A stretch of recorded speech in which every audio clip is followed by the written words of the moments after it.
So welcome and thank you for joining us for a panel discussion on the challenge of managing change. We're on the cusp of the fourth industrial revolution.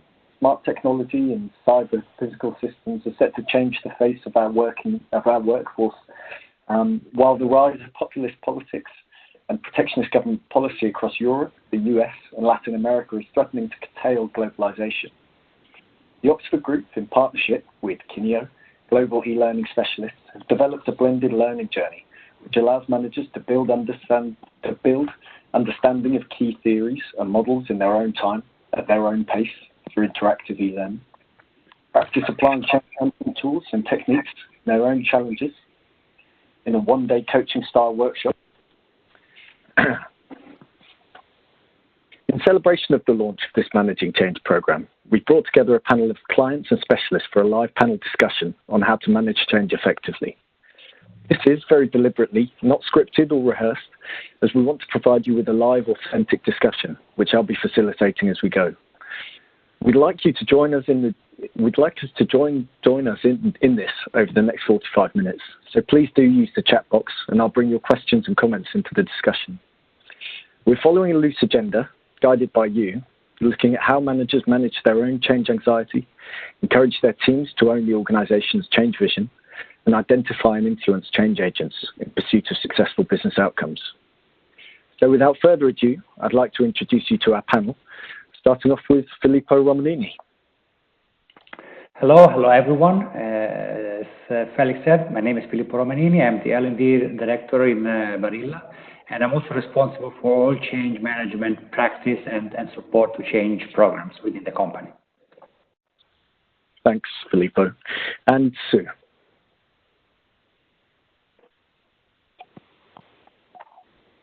And it looks like you're on mute at the moment, Sue, so we'll just sort that out for you.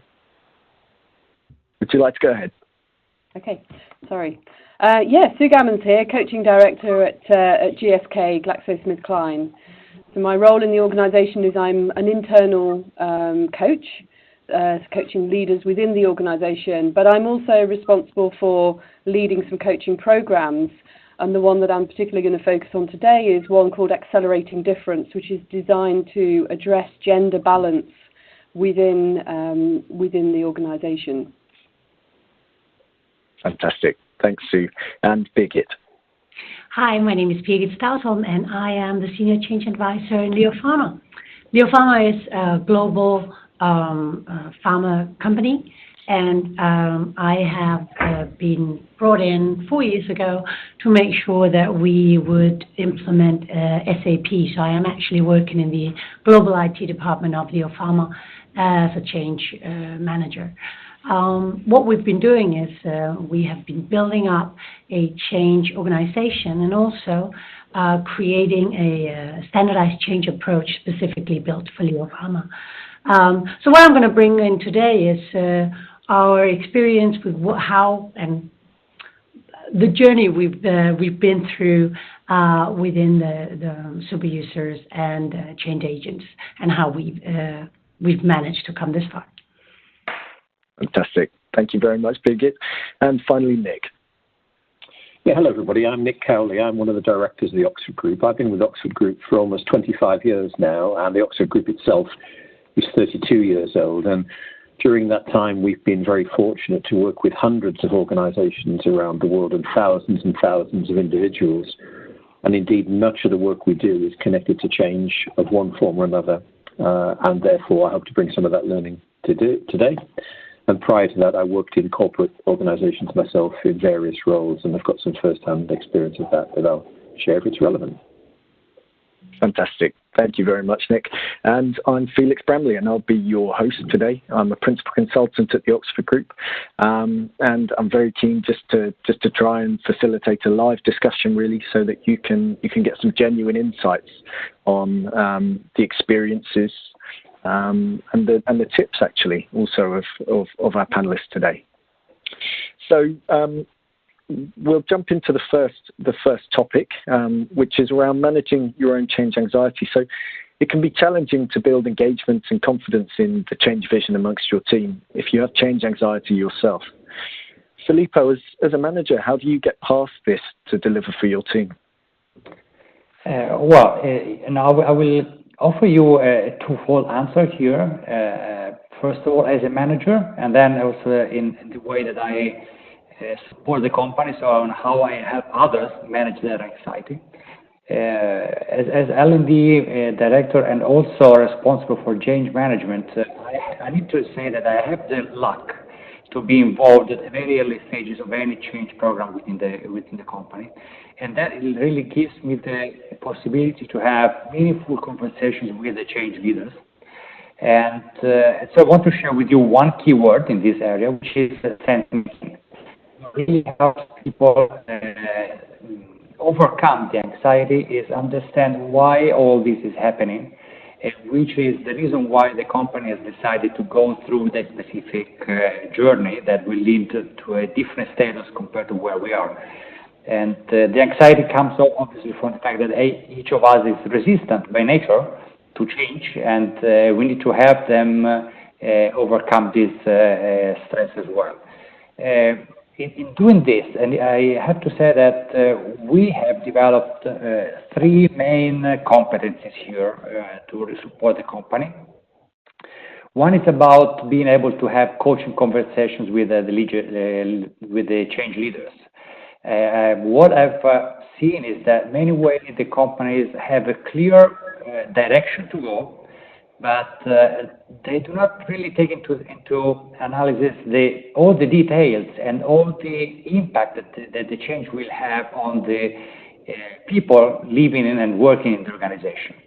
So for us, it's very important that we have deep conversations with the leaders to understand which is the trick that people will actually have to be taken for, and so to help them overcome the stress and anxiety.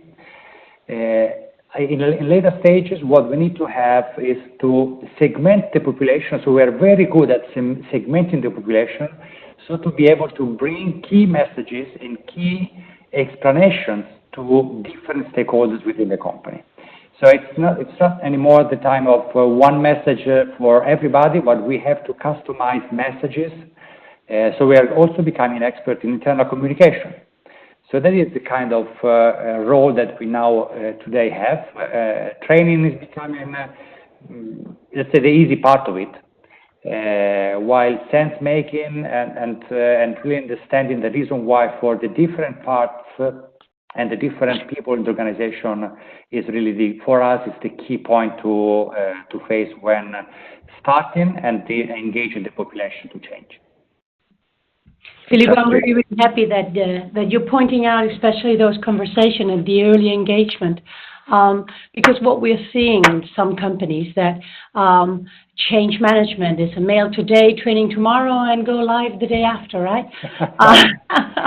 It really makes me happy that it's not a mass communication.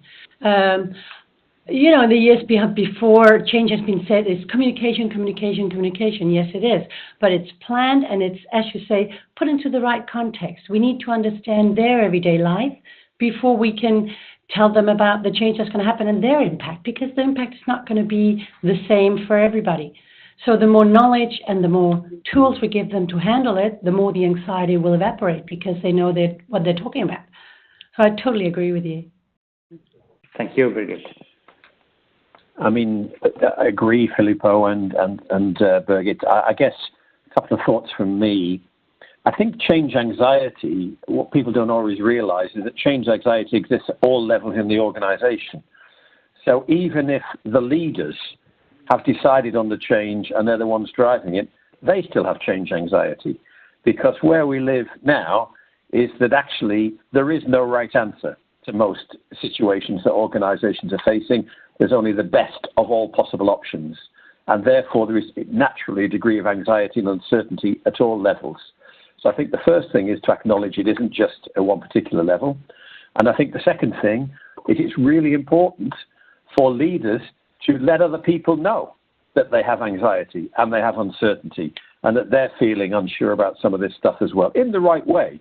But I think if you really want to build trust and empathy with people, as opposed to presenting something that everything will be okay, just leave it to us, then I think it's really important to acknowledge this at all levels and for people to have more honest and open conversations about this is what we're doing, this is why we're doing it, as you've been saying, and actually we need to work through this together and support each other through this particular change. So that would be one of my observations. Nick, to pick up on the second point you made around having conversations and being able to talk about change anxiety. As a coach in the organisation, I find I come across this a lot, where people going through change, managers, leaders, leading change themselves, going through change, whatever it is, very frequently they bring to coaching their anxieties around that change. And so frequently I find that there hasn't really been a forum in which they've been able to voice that until they get into the coaching session. And I think certainly coaching can provide an excellent platform, not an opportunity for them to really get into understanding what's their anxiety, what's really driving this, and what's personal to them rather than a more systemic anxiety around the change. So coaching, I think, can play a really good role. But beyond that, I think the point you mentioned, Nick, is about really opening forums for this to be talked about more widely, because I so often see it going underground within organisations and not really talked about, and yet it exists and it drives behaviours within organisations. Yeah. I find it really interesting that the thing that it's happening underground, that the leaders in their forums, they may sit and talk about, oh, this doesn't work and this change is stupid and I don't get it and do you get it? No, I don't. But if the project facilitates the exact same forums and opens up and gives the answers and actually make them knowledgeable and empowered to take on this task, it will make it so much easier. Yeah, and just if I can connect this with what Nick said, and which makes me think about vulnerability of leaders, in some way, which is very, very strongly connected to the opening that Felix offered us, because compared to the past, today the change is always unknown. We know where we start from, but we do not really know where we'll be landing in the future. So it's evident that also leaders do not really know what is happening. And it's a very good point that they become able to share this with the people. So it's a joint venture, it's a joint journey rather than just them sending, clarifying which is the direction and then let the people go there. Mm. And on your point too about underground, I just think visibility is a really, really important leadership requirement during this change. Visibility because you don't know the answers, rather than you do, actually. That's when people need to see you and need to hear you and need to talk to you. So I think visibility is incredibly important. Yeah. Just one other thing I'd throw in as well, really. I think one of the things that we've also found useful in helping people through change is apart from understanding where they're going, and that's natural, is actually to help them realize, this might be a work context, but they're very used to handling and dealing with change in their lives more generally, and actually they've got great strengths around this. And I think one of the things that can be really helpful if you help people look at the rest of their life and the changes that they've been through in their life is to help them draw on what's got them through before and what they've relied on and how they managed to make those changes work in their lives. And I don't think people always read across like that to bring that to a work situation. So that's just a small insight as well from me on that. Hmm. And also being a leader and manager and being anxious, as you said, Nick, being honest about it and saying, I don't have all the answers, but not being afraid to ask. So it's just giving them a forum to be able to ask either their peers or somebody in the project that is actually bringing the change to them. That will also make it a lot easier to then, because as I see it, the problem for many managers is that they then become one with their employees, and the employees being insecure and the manager being insecure, then they're all agreeing that the change is bad for them, instead of the manager showing the way, because he doesn't have the tools or the knowledge to bring that about to his team. So handling your own change anxiety is also asking for help. Yeah, if I can add on this, I was really thinking about how the kind of sponsorship which is needed has profoundly changed. So in the past, sponsorship was really towards the goal. Today, the sponsorship is about participation. Yeah. It's about let people be in it and start rather than just get into an end, because that is really unclear yet. But let's do it. This is the clear message that they need to provide to the organization. And what would you say to leaders out there who are reluctant to share their own concerns around change because they see themselves as responsible for instilling confidence in their people and reassuring them? So I think for me, there's it's a combination of the two. I think that yes, absolutely, they need to instill confidence and to be able to share a vision and help people to understand where they're going and share the very positive messages around the change. But I've also experienced times when leaders actually share a little bit of their vulnerability around that as well, and actually say, and you know what, I don't know where we're going, or I don't have all the answers, or say something that feels a bit more uncertain, and share their own personal feelings in relation to the change as well. And I think often that can really help normalize the sense of anxiety that probably other people might be feeling at that time. And I guess it's about how the leader does that while still painting, still giving confidence, but also just sharing something about, and actually this is uncertain times for me, or whatever those words are for them. Yeah, also then it opens up the possibility for the employees to tell them that it's okay to be insecure. And that is the best thing you can do as a leader, and we will get through this together. It just serves to support the authenticity of a leader. Absolutely.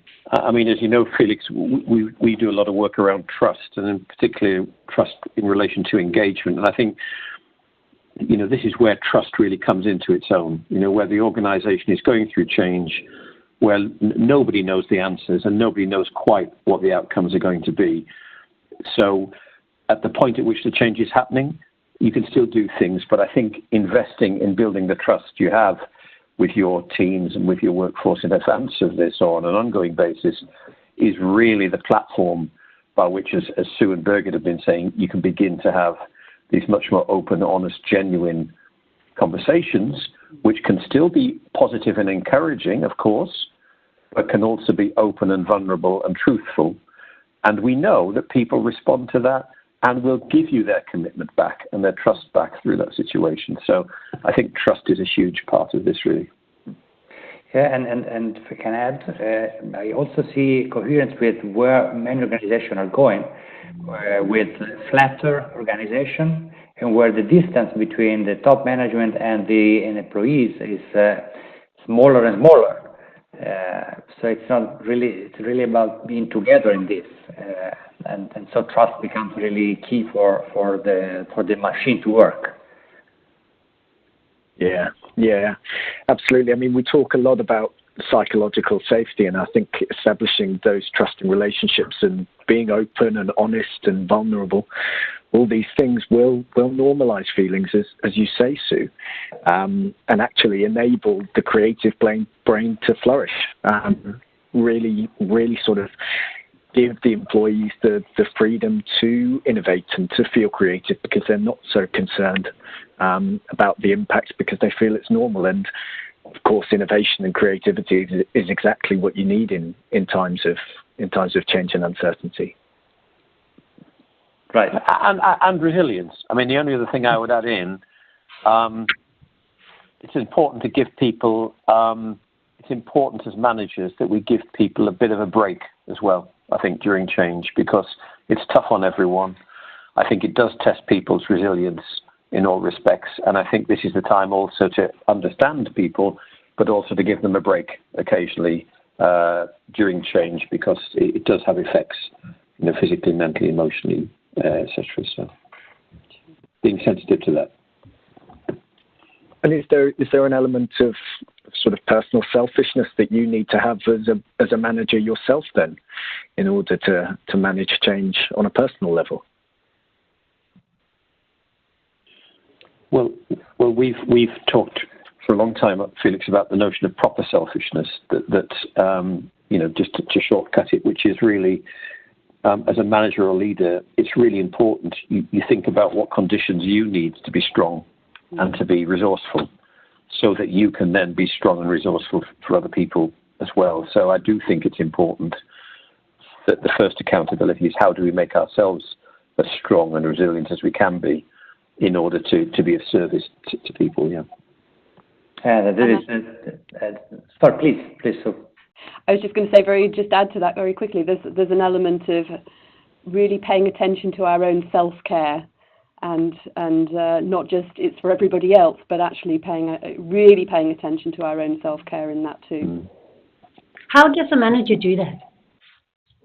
I'm sorry, it just popped up because it's just an interesting way. I can speak from my own personal experience, really, of having been through change or still going through change over recent months, and actually probably not paying enough attention to my own self-care and my health having some health problems as a result, which thankfully I'm over now. But and it really brought the message home to me, the importance of self-care, and really listening to my body. What's my body telling me if I'm starting to get pains, aches, I don't know, I'm not sleeping, or whatever it might be. What am I not paying attention to? What am I in terms of is it time off? Is it things that leisure activities? Whatever it is, I think it's different for everybody, isn't it? That mindfulness practice, whatever it is going to work for individuals.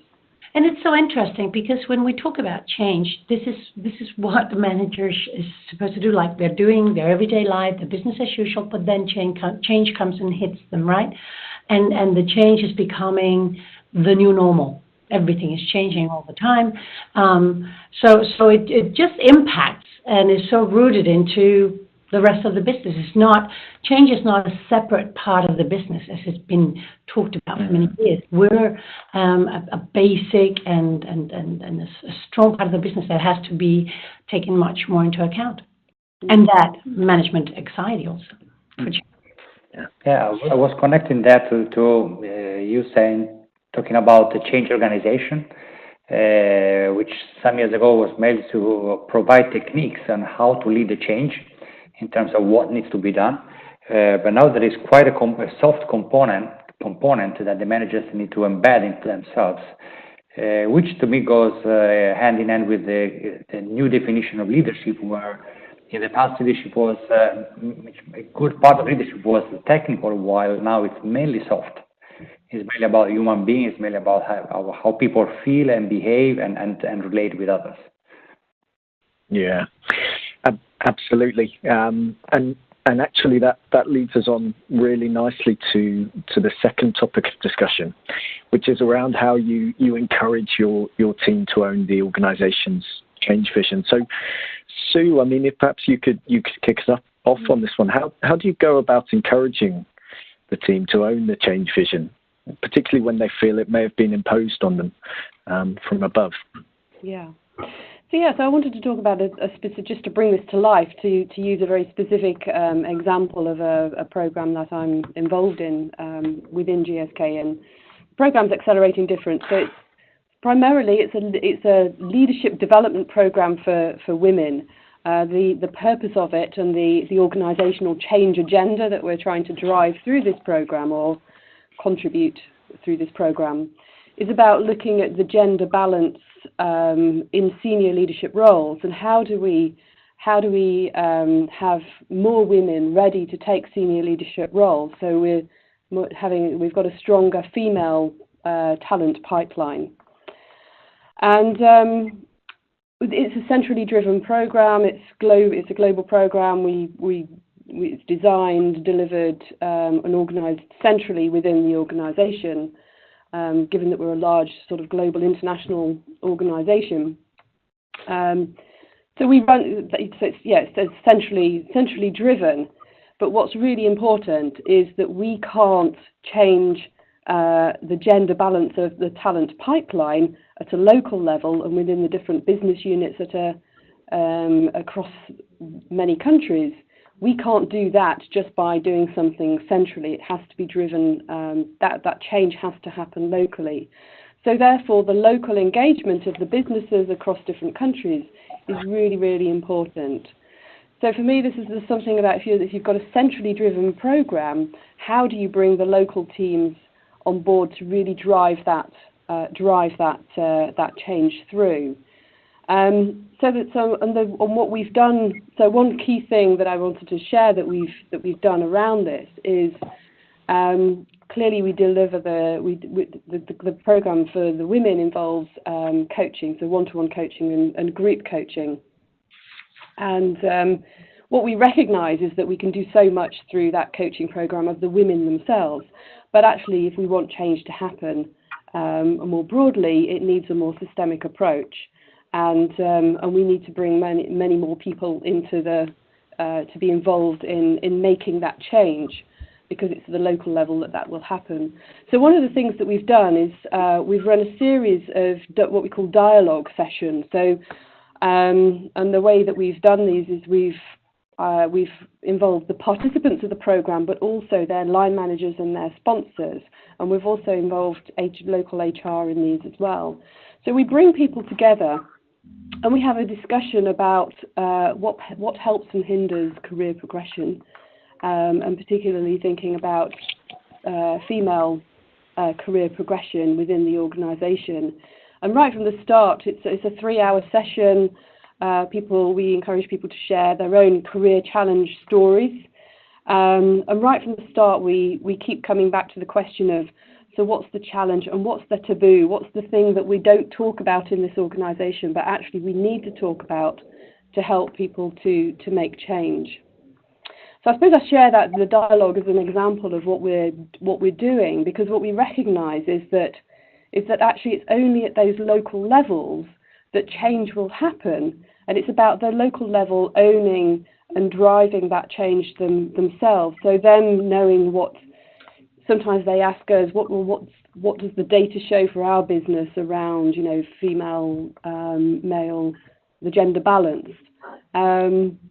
We could provide that data centrally, but actually we always push it back to the local level to say, this is your data, you look at this locally, and then you come up with a local plan about how you're going to address this.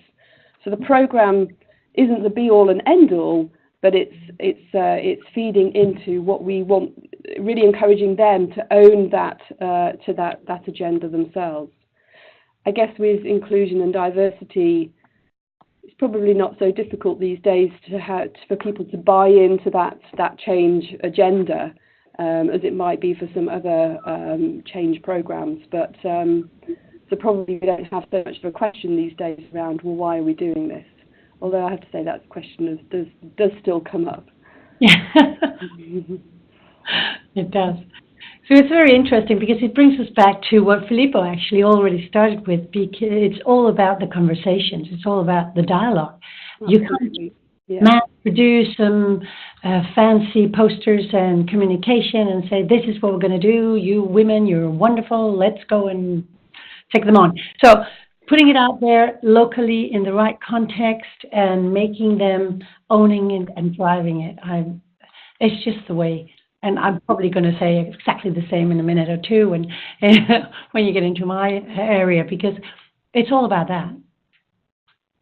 Yeah, I was thinking I was willing to reinforce the same message about conversations. We've had quite some experiences that people love to feel engaged thanks to conversations. So this is very strong.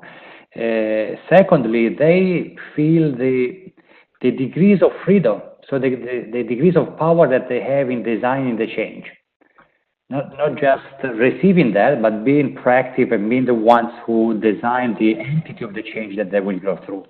So this is really a key point that I wanted to reinforce, and that also help people redesign a bit what I think is one of the key elements of resistance, which is the power.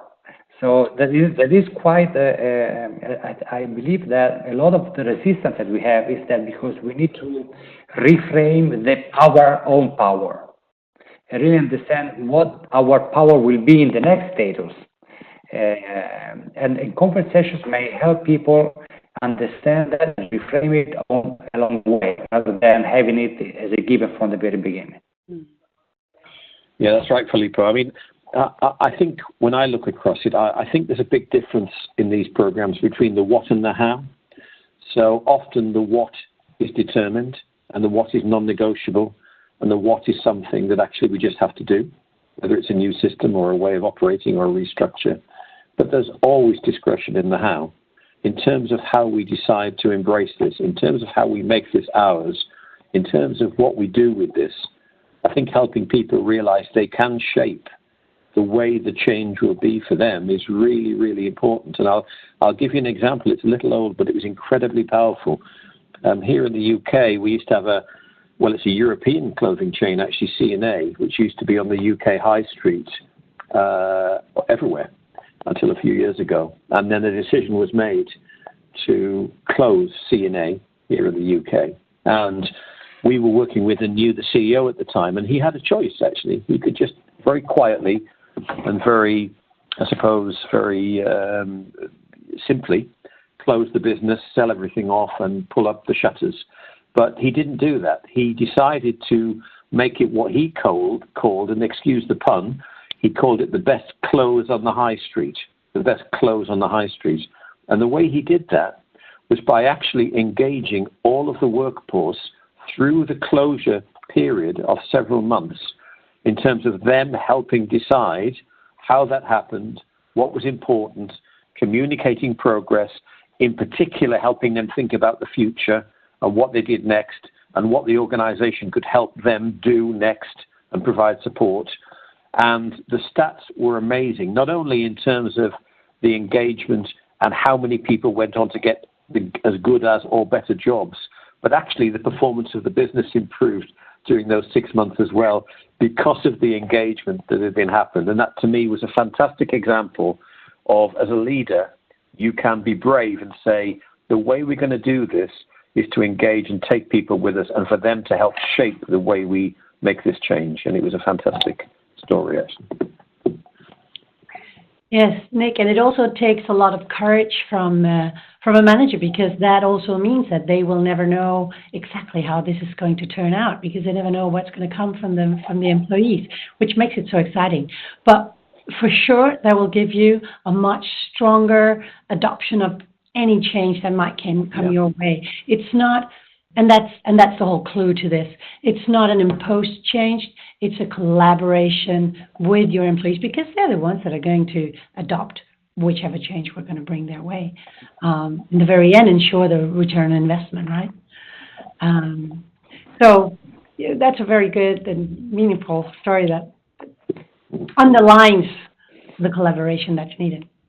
Yeah, and if I may add on this, just to offer another trick that I sometimes apply, also specifically to engage my team, because anyway, as Kelly said, I mean, we need, it's not just the larger team, but also our smaller team that we need to engage.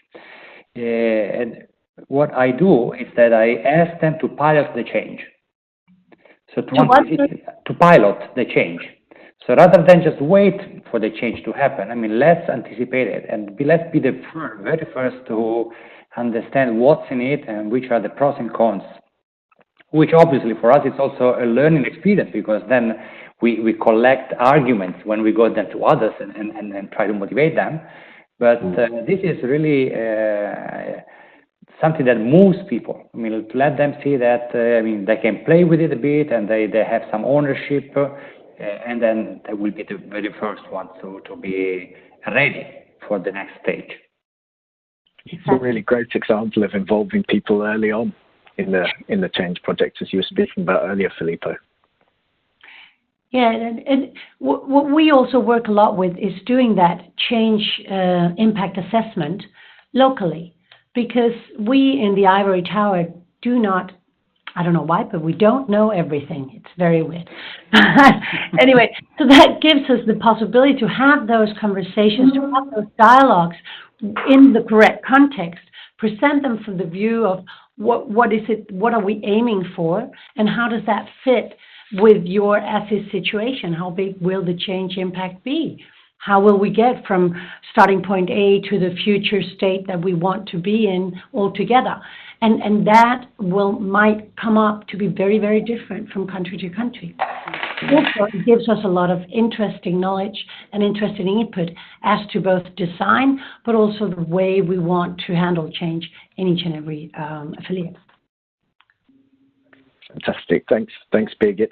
And so at this stage, we'll move on to the third and final topic area.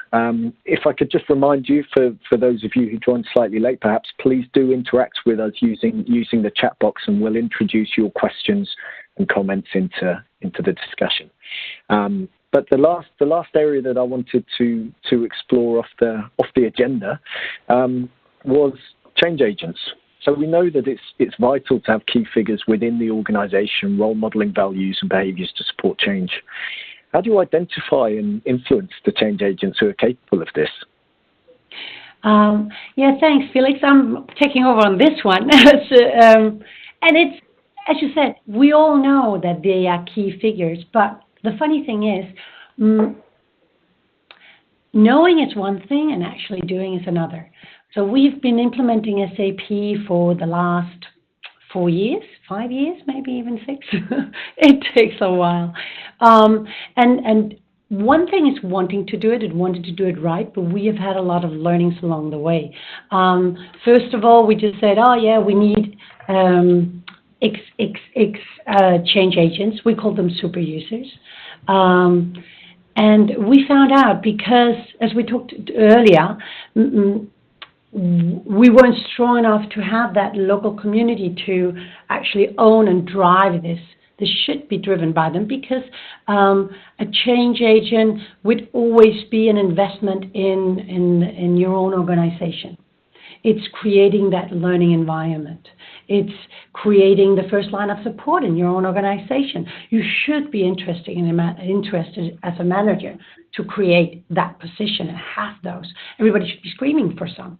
But in the beginning, managers said, we want as little disruption as possible, so who has time on their hands? Oh, we'll pick you. And then go do and help them and do whatever, right? So that was the first thing that we found out. The identification should be much more specific. The requirements to the change agents should be much stronger. And also the name matters.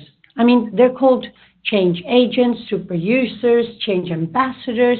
We started out using the name super users and found out that nobody wanted to be a super user because a super user is expected to know everything. And we didn't know that. We just felt that there was no commitment around it and they didn't really want to commit to anything that we asked them to do. Suddenly, we found out that it was the name. We changed the name. The whole program was called Globe. We changed the name to Globetrotters. And suddenly, because it was fun, we put up signs outside their doors and everybody wanted to join. We became very, very clear as to what was the expectations to these super users that were now called Globetrotters. So it wasn't that big a thing. We need to de-dramatize what the whole role is about. One question that's just come through on the chat for you, actually, Birgit, was at what stage did you introduce those super users during the project? Yeah. Well, we tried to do it as early as possible, actually. But we had a bit of starting difficulties because we didn't get the right people. So we needed to reframe it and we needed to rename it. So we got started a bit late. But luckily, we've been doing these rollouts in waves. So we've been learning every time. And now they're actually rolled on as soon as possible because they're going to be our focus groups. They're the ones that are checking, is this flying in your country? Now, if not SAP, what could it else be? Can we play with it? Can we be more playful? How can we interact with your peers? So we're not coming from above and telling them, this is what's going to happen. We're asking our change agents to help us to implement this and to ensure the adoption with their own colleagues. So coming back to what we talked about earlier, a change agent would also then be the support person to the manager. A change agent would know a lot more about the change on a employee level and would then be able to support the manager to go through this change and to help his employees to go through this change. So we're ensuring a lot that the change agent is the right person. That's the first thing. So this person should be an already go-to person. We all know them. Within IT, there's always that person that always has, if he doesn't have or she doesn't have the answer, he or she knows where to find it, right? So what we're doing is formalizing a role that is already existing informally. So that helps that person. They love what they do, so we empower it and give them the possibility to actually work more with it. We need those people that are so interested in helping, so interested in the organization that they actually raise their hand and say, I want to be a super user, or I want to be a change agent. And then empowering them to do it, giving them the tools, and doing that, just a two-way street. We give them knowledge and tools, and then they will give us very valuable local information, either for the change impact assessment or for the training or for the communication, but also expert process knowledge. Maybe the process doesn't fit where we are, and it can act as a focus group going forward. So it's a two-way street, and it's not just, for me, it should be super interesting for anybody in an organization to be part of this. But it will always be different, and you have to pick the right ones.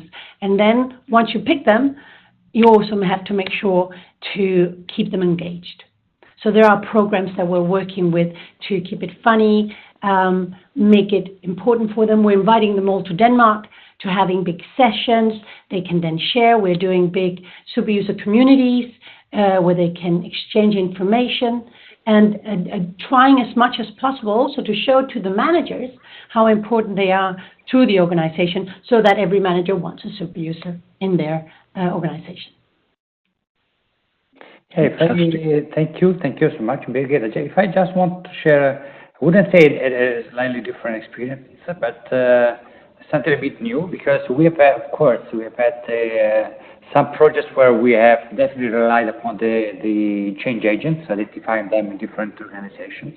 And that was particularly effective when there was a change connected to specific technical aspects or technical function within the organization. For other, let's say, more intangible changes like sustainability or digital transformation, where there is a lot about the mindset rather than the way people really work on a daily basis, we haven't been able to sort out which were the most relevant change agents. So as a matter of fact, we turned more towards the hierarchical organization. So we have made managers change agents. And we have played a lot, so we have really dedicated a lot of time to understand who were the detractors of the change. So who were the people that, for a reason or another, were, I wouldn't say against the change, but were the most difficult people to have on board. And we have spent a lot of time with them to deactivate them in that specific role, because they were very dangerous in the organization. So what I suggest is that, true, fully agree with what Birgit said, that is change agents, whatever you call them, it's and how you motivate them is important, but also keep track of who are the people against, the people that you really need to win the most resistance. That is such an interesting point, Filippo, because I think that you're so right. Going to that one person, that unpopped popcorn, that one might never pop, but there are some that will pop. And going to that person, spending all the time that you can, because it takes time, but if you do, you will have a change agent for life. It's like the smokers that stop smoking, they become super anti-smokers, right? So it's a bit from that. It takes time, but it's well worth it. It's definitely an investment in your organization. It's a very good point. Thank you for that, Filippo. It's really interesting to hear you both speak about your own experiences, and I'm particularly interested in this idea of a community of change agents or super users or whatever we're calling them.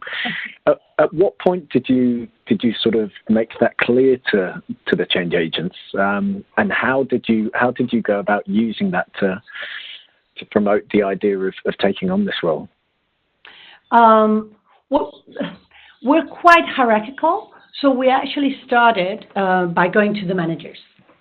And we wanted the managers to sponsor their employees, and also just to make sure, because you often know that people taking on that role take it on top of their 100% business as usual. And that kills people sometimes. And then they have one project, a second project, and those people are the fiery people that burn for everything that they do, but suddenly they burn out. So it's important that we have the managers behind the choices. Once the choice is made and we have kind of said, okay, well, they can spend 10% of the time or whatever, it's always very, very difficult to say how much time they're going to spend on it.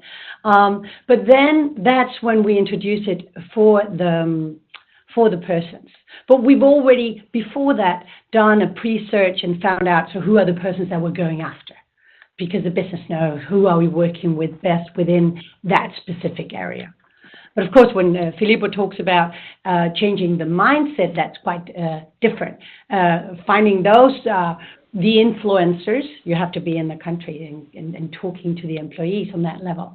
And then you have that grassroots movement where people actually sign up to become change agent. And that's where we want to go with this, by creating those strong and engaging communities. So that's where we want to go. Fantastic. Thank you very much. And at that point, our 45 minutes is up. So I'd just like to say thank you very much to all of you as panelists. On a personal level, I found it really interesting to listen to that. So thank you very much. And thank you very much as well to all of our attendees. We look forward to continuing the discussion with you, and I hope you found that useful. So thank you very much. Thank you. Thank you, everybody. Goodbye. Bye. Bye-bye. Take care. Goodbye. Goodbye. Bye-bye.